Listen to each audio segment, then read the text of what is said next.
Disney is removing a beloved landmark, and y'all are gonna be pretty upset when I tell you what it is. They're removing the You're looking at $125 for this shirt. That mousse is disgusting. It's one of the worst things I've eaten at Food and Wine. Then we're gonna have a sweet potato casserole fry. We're right in road number 1. We're gonna see if I get nauseous or not. We are here at Epcot today. We had to park all the way in the back. It's like 100 degrees today and the trams are still not back. So we are migrating now into Epcot. It's a long hike. Isn't the Epcot parking lot one of like the world's largest parking lot in the United States? I feel like the 2 parks that need the trams, right, are Magic, which it's back, and Epcot. Epcot needs its trams back. All right, we've walked in. There's Nate right there. Normally there's a really cool like topiary or sculpture. It's just kind of, what are these, like windmill things? Look kind of like modern day scarecrows.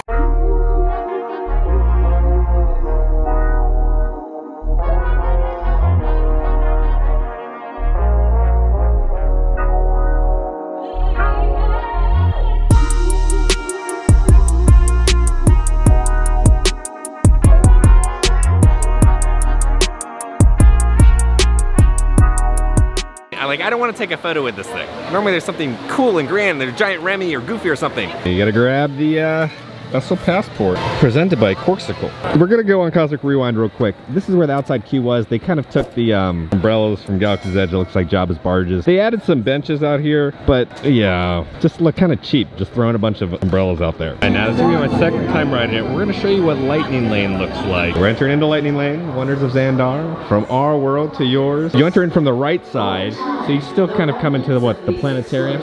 This is so impressive when you see it. Alright, so they have us just kind of looping around right here.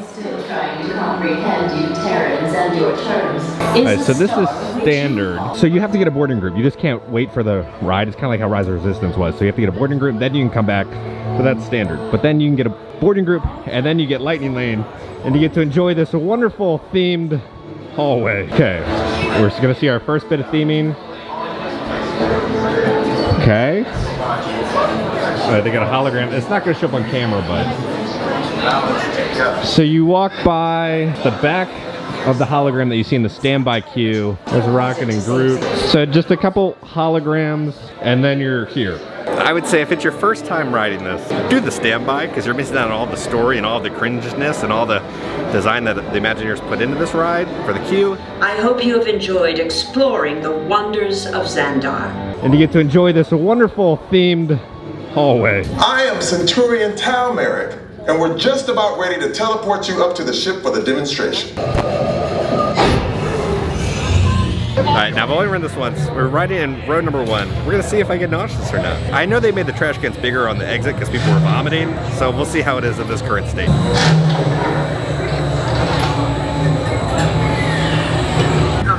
This is the smallest little bag ever. You can only put your phone in there, and you have to shove everything else down there. Rocket! Well? Okay, I've walked onto your vehicle.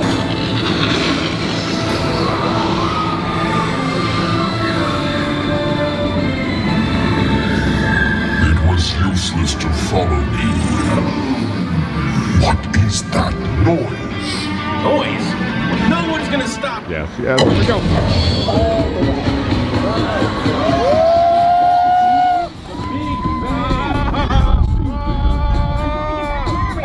Oh my God! Woo! Whoa! Woo!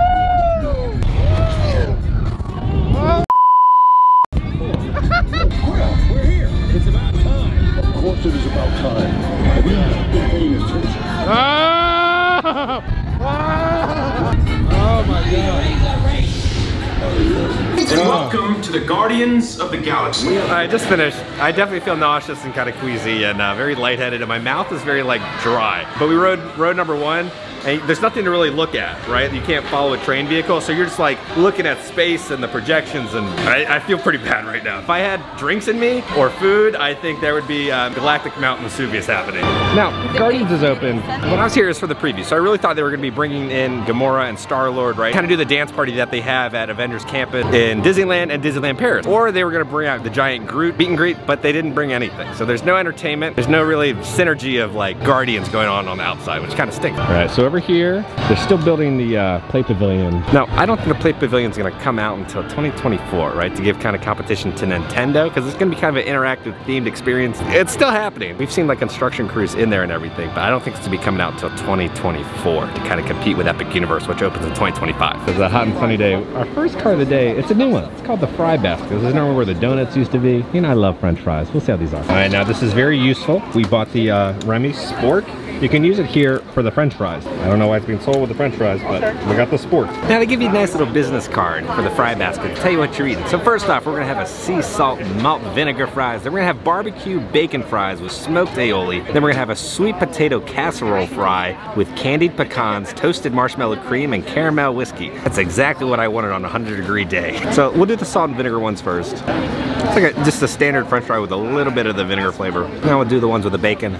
Now imagine, you know, the barbecue potato chips, that seasoning, they just kind of put that over French fries. They toss it in them, and you kind of get, you get a little bit of smokiness from the bacon, but not too much. I think it's fine. I'm gonna try the sweet potato one. The sweet potato casserole fry is good. They kind of taste like sweet potato casserole, but they're kind of like soggy because that like marshmallow cream. Personally, I think my favorite ones are the barbecue ones. I think they're something different and they are worth getting the flight for. I think all of them together, I think we'll do like an 8 out of 10. Great portion size. I would say you gotta share the fry with multiple people. You can't eat it on your own, it's too salty. If you have like a group, I think it's a great little group snack it. Now it's time to go to the creation shop, see what merch they have. Will it be good? Will it be cringe? We're in the land of food and wine merch. Kind of digging this shirt. I don't know if I would wear it though. Looks like a distressed kind of a vintage shirt. You got the pretzels, the salt and pepper. You're looking at $125 for this shirt. Yep, $125. Now for $30, they have the Epcot International Food and Wine ears. The same design that they had on that shirt that we just saw. $75 for the Spirit jersey. It's a thinner material. It just kind of feels almost like a long sleeve t-shirt, but you know, it'll have the logo for this year, and then on the back it'll say food brings the world together. You got to really think about that one with the images that they chose though. And then along the sleeve they have pretzels and grapes and corn and strawberries. Here's a female shirt for $37. Then they have a little cutting board here. It's a cutting board. Epcot International Food and Wine, $30. $35 for this bag. Wine your way around the world. It's like a lunch bag. Put your little, if you're going on a little picnic, put your sandwiches in.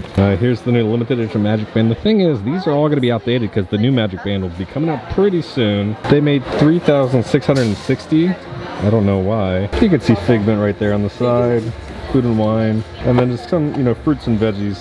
Kind of basic and forgettable. $35 for this little corksicle container. $20, they have another glass. Food and wine. $20, same design for this wine glass. Now they do have an annual pass holder merchandise over here. You got a little Remy looking at his cookbook. You're looking at $20 for this mug. It's kind of cute. It says food and wine on the other side. $20 for this little annual pass holder plate with Remy snack on like a little cherry. You have the world's largest cereal bowl. Kind of the same design of Remy and the fruits and veggies. You're looking at $25 for this big bowl. Now for $30 they have this shirt. I think this is honestly my favorite piece of merchandise that they've produced because I like the art style that they have of Remy, but $25. They have another little drink holder, food and wine, Festival 2022. You're looking at $30 for that. Then they have a limited release annual pass holder Remy pin for food and wine. You're looking at $18. This is a pretty hefty pin. I feel like it's worth $18. Then for $20, they have a limited edition one with Remy stirring the pass holder pot. Honestly, kind of disappointed by the merch that they have in the creation shop. And one of the carts that I was most excited for was Mac and Eats, but it says coming soon. And then there's Coastal Eats. That one is closed too. Florida State Bird is out right now, the crane. As you know, they're still working on the center of Epcot. We don't know when it's going to open. They are working on the Moana spot. Here's the aerial view of what it looks like right now. So it'll probably open by the end of the year, hopefully. Now we're entering into the World Showcase. This is the setup that they have. Again, it's kind of fun, but it's not really something I want to take a photo next to. All right, so this is the big grand entrance, and there's nothing really happening over there. Nothing really, yeah, I'm just kind of, All right, so here's the entrance. This is honestly one of the ugliest entrances I've ever seen. You have Eyesore of Harmonious in the back and the Stargate and the barges, and then this really isn't anything to take a picture of, or I don't know. I feel kind of let down with the designs that they put out here. Hawaii is also closed. Apparently Port of Entry in the World Showcase, they have different merchandise. This stuff looks a lot better than what they had in the Creation Shop. For $30, they have this Figment apron. You look like you're Figment cooking, and you're looking at $30 for this cup with Figment on it. Except for $13, they have this plastic plate. This kind of feels a lot like those McDonald's Disney plates from back in the day. Paint your palette purple. These are all gonna end up in cast connections instantly because they're all just, this is how they're hanging and they're just gonna bump into each other. But same design, you kind of have Figment right there. I thought he was trying to get change, but that's his chef hat. He's tipping to you. But you're looking at $23 for this ornament. Now for $37, they have this really soft, lightweight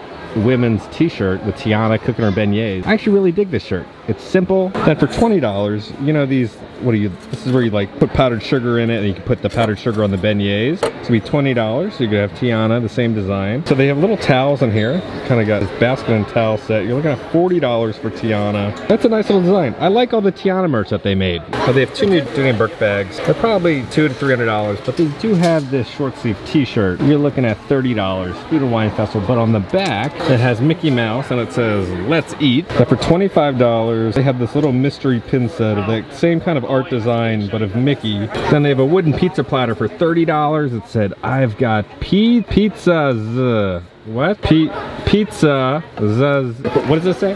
Pizzazz. Not pizzas. No, pizzazz. Oh. But for $25, they have pizza plates.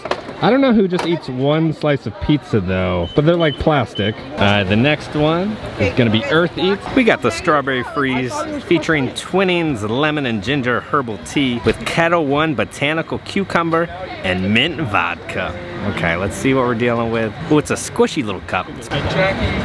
Oh, that's very tea heavy. It's very light. It's not too tart with the sugars and the fruit flavors. It's kind of like a subtle tea with a hint of strawberry. I don't even taste the alcohol. I finished the drink, nice and refreshing. I don't feel it yet. I don't really taste too much alcohol. I think I'll do like a 8.5. I really enjoyed this drink. Made it to the motherland, Ireland. One of my favorite things here, Food and Wine, is always the Irish pudding. Just saying, oh, I have missed it. Saved room in my stomach to have this. It's so good. It is time, baby. We are here. The only reason to come to Food and Wine is to get this Irish cake. It does look kind of weird. Kind of looks like some weird gelatinous gel on top, but it's gonna be the warm chocolate Irish pudding with like this like vanilla liqueur frosting. Oh, you ready? You ready?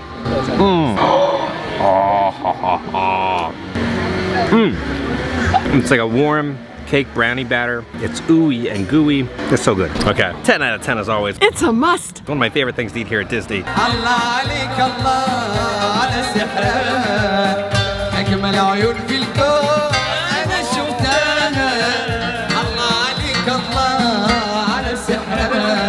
Like Greece is also closed. 5:30, the Baha Men are going to be performing, but don't worry, they still are selling Flower and Garden Crocs. The next place we're going to be eating at is Italy. You know, Italy's always kind of overpriced. This is actually kind of affordable, $29. What we got from Italy is it's called the Noce de Pate. It's going to be a potato dumpling with vodka sauce, Romano cheese with crispy bacon. This thing looks magnificent. It looks vibrant. Here we go. Sauce is good. No dumplings, it's fluffy. It's like a little cloud of potato that you want in your mouth. A little bit of bacon. That's worth $9. That's good. All right, that was near perfection. 9 out of 10. Almost out of 10 out of 10, was just missing that little kick to put it to perfection. The heat is getting to me and my brain is melting. They have a new thing. They'll draw a little caricature of you on a wine cork. It's going to be $19 for the cork and dome and the cork and display stand. It'll look just like that. That's really cool. It's a cool offering. All right, we're going to go down to Living with the Land, see if there's anything new. Normally when the new festivals happen, they'll kind of do some slight overlays on the ride.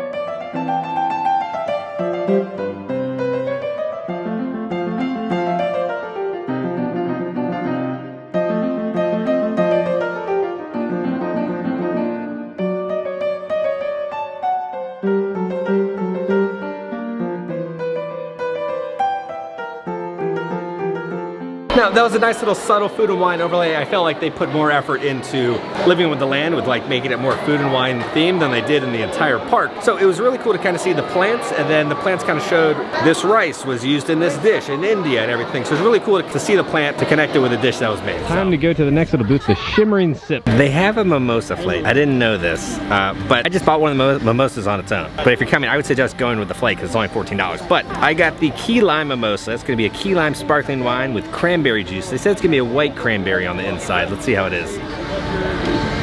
It just kind of tastes like cranberry juice with, you know, like, I feel like the bottom of the barrel, like lime juice. It's just kind of like it's squirted in there. So it's like a little bit of lime. I think it's fine. I think it's nice and cool and refreshing on a hot day. But this one, I think I'd do like a 7.5. We got the guava mousse with sugar cookie with a coconut whipped cream. And you cut it open and it looks like weird human flesh on the inside of the guava. The visual look of the flesh look for the mousse is throwing me off. It looks kind of like, have you ever seen how they make like chicken nugget from McDonald's? Where they kind of like mush up the chicken meat into a paste? That's what this looks like. It looks like chicken paste. I don't really care for this. That mousse is disgusting. It's one of the worst things I've eaten at Food and Wine. The beginning taste was fine. I'm gonna call this the Cosmic Rewind dessert because you feel like you want to vomit after. The look is gross. I think the name sounds interesting, right? Guava and mousse. It's gonna be good. I just feel disgusted after eating that. 2.5. Alright guys, we are back at home. First off, we gotta talk about Food and Wine. It didn't even feel like Food and Wine. It felt like it was like some weird preview of Food and Wine. Flower and Garden, right, and Festival of the Arts always feel complete and like worth a trip to Epcot. They reused a bunch of the decorations from Food and Wine from last year's Food and Wine, and there wasn't really much to do or to look at. The food was good though. There's probably, I think, like 5 or 6 booths that weren't open yet. They're gonna be opening in August, which I find is strange, right? You announce that Food and Wine is happening, but all the booths aren't open. I did really enjoy all the food that I had though. I always suggest when these food festivals happen, you wanna go the first 2 weeks. The first 2 weeks, the quality control is the best it'll be. Then over the course of the festivals, the portion sizes get smaller. I just don't feel like Food and Wine was worth it. There's nothing really different to draw you in. Everything just kind of looked barren, and Epcot's just kind of a construction site. The Festival of the Arts is my favorite one, and Flower and Garden is just so beautiful and breathtaking. Everywhere you look, there's something, and I felt like they just really fell short with this Food and Wine festival this year. Disney is removing a beloved landmark, and y'all are gonna be pretty upset when I tell you what it is. They're removing the Tower of Terror like billboards. It's a landmark when you're driving down World Drive and you see that. Now Disney used to have these giant billboards. They had like a Bug's Life one, and a Mission Space one, and then they had the Tower of Terror one, and it was just kind of like very nostalgic, right? About seeing that when you're driving in. I do kind of understand, right? They're trying to modernize the parks, and that is kind of very like 90s, early 2000s, so I understand why they're getting rid of it, but it's also sad because it's just such a beloved little mini attraction. But the faces of the people screaming are kind of very grotesque and terrifying. On my way to Epcot, I did drive by and I filmed the current state of the Tower of Terror sign for you all. Silent night, holy night, all is calm, all is bright, round yon virgin mother and child. Oh. Long live the Tower of Terror sign. You will be missed. Let me know down in the comments your thoughts about Disney's choice to remove all those signs and everything. Let's also talk about Guardians real quick. First time I rode it, right, wasn't nauseated. We kind of rode in the middle, row 5 or 6, I think Alice and I did. But riding front row, oh God. It took me probably a good hour to kind of like recover from the ride. And normally I don't get too nauseated on rides. I think it was just the screens and the directions and looking at things, they kind of mess with you. So bring some Dramamine if you're going on Cosmic Rewind. Even if you're a little sensitive to like roller coasters and everything, I would suggest bringing some Dramamine. Guys, I hope you enjoyed this video. If you did, make sure to hit that like button. It really helps out when you guys do. If you haven't already, hit the subscribe button. Join the family. We love the family. Because I'm gonna keep you up to date on all things Disney and theme park. Alright guys, I love you all. Please stay safe, and I'll see y'all very soon. It looks like chicken paste.